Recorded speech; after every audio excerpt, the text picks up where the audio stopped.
लिंजर उसकी अच्छी दोस्त बन गई है। यहाँ हम डाजू क्लैन के स्टूडेंट्स को ट्रेनिंग करते हुए देखते हैं, जिनमें शाओ फैन भी शामिल है, और वो लोग उसे उकसाकर उसकी पावर्स को एक्टिवेट करना चाहते हैं। वो सब उस पर अलग अलग अटैक करते हैं और डैरन भी कुछ बैम्बूस उसकी ओर उछालता है, लेकिन शाओ फैन आसानी से उनसे बच निकलता है। तब वो अपनी अपनी पावर्स एक्टिवेट करते हैं और मिलकर एक साथ शाओ फैन पर अटैक करने आते हैं। और जैसा कि उन्होंने सोचा था, शाओ फैन इस बार अपनी की एनर्जी एक्टिवेट करने लगता है, लेकिन इससे पहले कि वो उसे कंप्लीट कर पाए, वो अचानक से बंद हो जाती है और सारे स्टूडेंट आपस में टकराकर नीचे गिर पड़ते हैं। शाओ फैन अपनी नाकामी से उदास हो जाता है और उधर वो स्टूडेंट्स डैरिन से कहते हैं कि हमारा शाओ फैन को प्रोवोक करने का प्लान काम नहीं कर रहा है और अब हम इससे ज्यादा सपोर्ट नहीं कर सकते। वो डैरन से कोई दूसरा तरीका सोचने को कहते हैं और डैरन शाओ फैन को समझाता है कि उदास होने की कोई जरूरत नहीं है, क्योंकि सफलता तो कोशिश करने वालों को ही मिलती है। शाओ फैन को लगता है कि उसने उन लोगों को फिर से डिसअपॉइंट कर दिया है, लेकिन डैरन उसे फिलहाल वापस चलने को कहता है। एक स्टूडेंट डैरन से कहता है कि पिछले कुछ टाइम से शाओ फैन बहुत स्लो हो गया है और मुझे लगता है कि शायद उसका ट्रेनिंग में बिल्कुल ध्यान नहीं है, जबकि अब तक तो उसे एक बैम्बू की तरह हार्ड हो जाना चाहिए था। शाओ फैन भी वो बैम्बू वाली बात सुन लेता है और सोचता है कि मुझे भी अपने माइंड को बैम्बू की तरह स्ट्रॉन्ग बनाना होगा। वो एक बार फिर अपना ध्यान लगाता है और स्टूडेंट्स देखते हैं कि अचानक वहाँ एक अजीब सा ऑरा फैल गया है। तभी उनकी नजर शाओ फैन पर जाती है, जिसने अपनी स्पिरिचुअल पावर्स को एक्टिवेट कर लिया है और इससे आसपास की एनर्जी निकलकर उसके अंदर समा रही है। मास्टर बॉय भी उसकी स्किल से बहुत हैरान होता है और देखता है कि शाओ फैन ने उसमें महारत हासिल कर ली है। डैरन कहता है कि ये तो की एनर्जी की मेरिडियन टेक्निक है, जिसे मास्टर करना बहुत मुश्किल है। वो सब शाओ फैन को कांग्रेचुलेट करने जाते हैं और कहते हैं कि आज तो तुमने गजब ही कर दिया और हमें तुम पर बहुत प्राउड है। शाओ फैन को खुद भी अपनी स्किल्स पर बिल्कुल विश्वास नहीं होता और तभी वो लोग मास्टर बुई को आते हुए देखते हैं। बुई शाओ फैन से कहता है कि तुम्हें मैंने खाना बनाने की जिम्मेदारी दी थी, तो यहाँ खड़े होकर टाइम वेस्ट करने की कोई जरूरत नहीं है। और ये सुनकर वो सब वापस जाने लगते हैं। अगले दिन हम शाओ फैन को अकेले प्रैक्टिस करते हुए देखते हैं और तभी कोई पीछे से उस पर कुछ फेंक कर मारता है।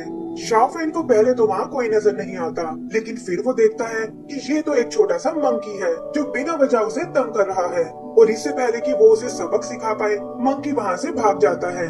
इधर दूसरी तरफ हम ड्रैगन क्लैन को देखते हैं, जहाँ लिन एक ही वार से एक चट्टान के 2 टुकड़े कर देता है। वो भी अब पहले से बड़ा और ताकतवर हो चुका है और बाकी मेंबर्स इस बात से हैरान होते हैं कि इतने कम टाइम में इसने बहुत प्रोग्रेस कर ली है। तब एक स्टूडेंट बताता है कि इसे मास्टर कैम सॉन्ग ने खुद ट्रेन किया है और कहा जाता है कि पूरे क्लैन में इसका मुकाबला करने वाला कोई नहीं है। तभी वहाँ फैंग नाम का एक दूसरा फाइटर आता है जो लिन की पॉपुलैरिटी से जलने लगा था और कहता है कि लिन ने अभी तक अपने लेवल के किसी फाइटर से मुकाबला नहीं किया और मैं यहाँ उसे चैलेंज करने आया हूँ। लिन भी ग्रेसफुली उसका चैलेंज एक्सेप्ट कर लेता है और वो दोनों एक दूसरे से भिड़ जाते हैं। एक स्टूडेंट बताता है कि फैंग को भी मास्टर कैंग सॉन्ग ने ही ट्रेन किया था, लेकिन जब से लिन क्लैन में आया, मास्टर ने फैंग पर ध्यान देना बंद कर दिया और इसी वजह से वो लिन से बहुत चिढ़ता है। फैंग भी गुस्से में लिन पर अंधाधुंध अटैक करता है, लेकिन उनसे बचते हुए लिन की तलवार फैंग की गर्दन तक पहुंच जाती है। तभी एक आवाज कहती है कि तुम्हें इतना घमंडी नहीं होना चाहिए और लिन की तलवार उसके हाथ से छूट जाती है। पता चलता है कि ये एक सीनियर स्टूडेंट की हाउ है और वो लिन से कहता है कि तुम्हें अपनी ताकत को अपने कंट्रोल में रखना चाहिए, वरना तुम्हारे लिए बहुत प्रॉब्लम हो सकती है। फिर वो फैंग के पास आता है और कहता है कि मैंने तुम्हें जल्दबाजी करने से मना किया था और तुम मेरे नाम पर धब्बा लगा रहे हो। की हाउ लिन से माफी मांगता है कि फैंग को तुम्हारे साथ ऐसा बर्ताव नहीं करना चाहिए था, लेकिन तुम्हें भी इस मामले को यहीं खत्म करना होगा। और यहीं हम देखते हैं कि मास्टर कैंग सॉन्ग भी ये सब देख रहा था।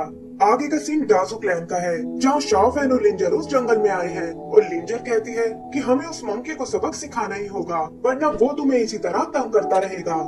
तभी उसकी नजर शाओ फैन के बनाए कबाब्स पर जाती है और वो कहती है कि इनकी खुशबू तो लाजवाब है और बेशक तुम हमारे क्लैन के सबसे अच्छे कुक हो। इस पर शाओ फैन कहता है कि तुम्हारे डैड को तो मेरी कुकिंग बिल्कुल पसंद नहीं है, लेकिन लिंजर उसे डैड को इग्नोर करने को कहती है और बताती है कि ये तो उनकी हमेशा की आदत है और वो हर नए स्टूडेंट को इसी तरह ट्रीट करते हैं। आगे शाओ फैन उसे कबाब खाने को देता है, लेकिन वो मंकी बीच में आकर उन्हें छीन लेता है और एक ही झटके में सारे कबाब खा जाता है। लिंजर को ये देखकर बहुत गुस्सा आता है कि मेरे कबाब चुराने की तुम्हारी हिम्मत कैसे हुई, और वो अपनी स्कार्फ से उसे पकड़ने की कोशिश करती है, लेकिन मंकी तो जैसे प्लान बनाकर आया था और वो शाओ फैन पर कूदकर उसके बाकी कबाब भी चुरा लेता है। लिंजर कहती है कि अब तो इसे मजा चखाना ही पड़ेगा और ये कहकर वो उसके पीछे भागने लगती है। शाओफेन उसे समझाता है कि आगे का रास्ता खतरनाक हो सकता है, लेकिन लिंजर उसे इग्नोर करके हवा में उड़ने लगती है और अपनी पावर से मंकी पर अटैक करती है। वो शाओफेन को भी अपने साथ बुला लेती है, लेकिन बैलेंस बिगड़ने से वो दोनों क्रैश हो जाते हैं। मंकी उनका खूब मजाक उड़ाता है और लिंजर को ये बात बिल्कुल बर्दाश्त नहीं होती और वो शाओफेन को लेकर एक बार फिर उसका पीछा करने लगती है।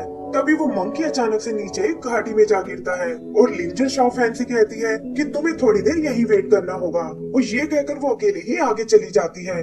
शाओफेन देखता है कि नीचे तो बहुत ही गहरी घाटी है और तभी उसे लिंजर के चिल्लाने की आवाज आती है। वो एक बेल पकड़कर नीचे की ओर उतरता है, जिससे उसके हाथ घायल हो जाते हैं और तभी वो नोटिस करता है कि और में कुछ हलचल हो रही है। फिर जैसे तैसे करके वो नीचे उतरता है और देखता है कि ये जगह तो बहुत ही क्रीपी है, जहाँ वो पहले कभी नहीं आया।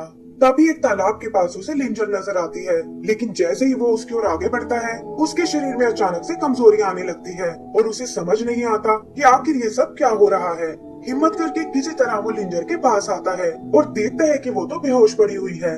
वो उसे एक पेड़ के पास लाकर जगाने की कोशिश करता है, लेकिन तभी उसकी ओर में फिर से हलचल शुरू हो जाती है। फिर वो उस मंकी की ओर देखता है जो खुद भी तालाब के पास बुरी हालत में है और वो वहाँ उसकी मदद करने जाता है। तभी उसका और निकलकर तालाब के अंदर जाने लगता है और वो उसे रोकने की कोशिश करता है। फिर वो मंकी को उछालकर दूर फेंक देता है और खुद उस ऑर्ब के साथ उस तालाब में चला जाता है। पानी में शाओफेन का दम घुटने लगता है और इससे बचने के लिए वो अपने एक स्पेल का यूज करता है। तभी उसकी नजर नीचे की ओर जाती है, जहाँ स्टोन से बनी एक छड़ी चमक रही है और वो वहाँ से निकलकर शाओफेन के करीब आ जाती है। ऐसा लगता है जैसे ये छड़ी ही ऑर्ब को अपनी ओर खींच रही थी और इससे पहले कि शाओफेन को समझ पाए, वो छड़ी और ऑर्ब आपस में जुड़ जाते हैं, जिससे वहाँ एक तेज एनर्जी निकलती है। शाओफेन को कुछ समझ नहीं आता और क्यूरियस होकर वो उस छड़ी को छूने की कोशिश करता है, लेकिन जैसे ही वो उसे पकड़ता है, उससे निकली पावर शाओफेन के अंदर जाने लगती है और वो देखता है कि छड़ी के परते खुलने लगी हैं। तभी वहाँ एक तेज एनर्जी ब्लास्ट होता है, जिससे शाओफेन अनकॉन्शियस होकर नीचे गिरने लगता है और इसी के साथ हमारा ये एपिसोड खत्म हो जाता है। तो दोस्तों, इसका अगला पार्ट देखने के लिए प्लीज हमारे चैनल को सब्सक्राइब करें और बेल आइकन दबाना ना भूलें। Thank you.